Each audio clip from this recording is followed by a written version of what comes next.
আসসালামু আলাইকুম। কেমন আছেন সবাই? সবাই তো রোজা রাখছেন নিশ্চয়ই। যদি রেখে থাকেন তাহলে চলুন আজকে আপনাদেরকে একটা প্রস্তাব দেওয়া যাক। আজকে কিন্তু প্রচুর পরিমাণে গরম পড়ছে। আর এই গরমের মধ্যে এসে যদি আমি আপনাদেরকে প্রস্তাব দেই যে এই পানির বোতলটা খেয়ে আপনি আপনার রোজাটা ভেঙে ফেলবেন এবং তার বিনিময়ে এই সবগুলো টাকা আপনার হয়ে যাবে। প্রয়োজনে আরো দেওয়া হবে। আপনি কি আসলে আপনার রোজাটা ভাঙতে প্রস্তুত?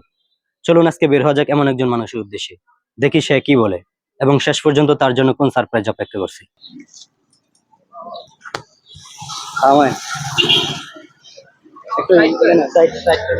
আসসালামু আলাইকুম। ওয়ালাইকুম সালাম। কেমন আছেন? ইনশাল্লাহ ভালো। রোজা রাখছেন? ইনশাল্লাহ রাখছি। এরি কি দিয়া করছেন? ফেরি তো মাছ, ভাত, শাক, নাইলার শাক, যেগুলা যেটা মিলে মাছের তরকারি, আলুর তরকারি। বাড়িতে কে কে আছে? এই একটু যে নামলে ভালো হবে। আম্মা আছে, ফ্যামিলি আছে, বাচ্চারা আছে। সবাই রোজা রাখে? ইনশাল্লাহ রাখে, সবাই ইনশাল্লাহ রাখে। কালকে ইফতারি করছেন কি দিয়া? কালকে তো সানা মুড়ি, খই, খাজুর।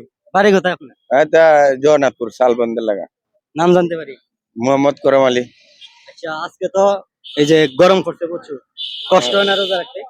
এই তো মানে আল্লাহ রাস্তা দেলাইছি না গরম টরম ইনশাল্লাহ কোনটা বুঝি না। আল্লাহ রাস্তা দেলাইছি রোজা তো রোজই, গরম না তুহানক মনলা জাল দেও আমি রোজা রাখছি এটা ঠিক।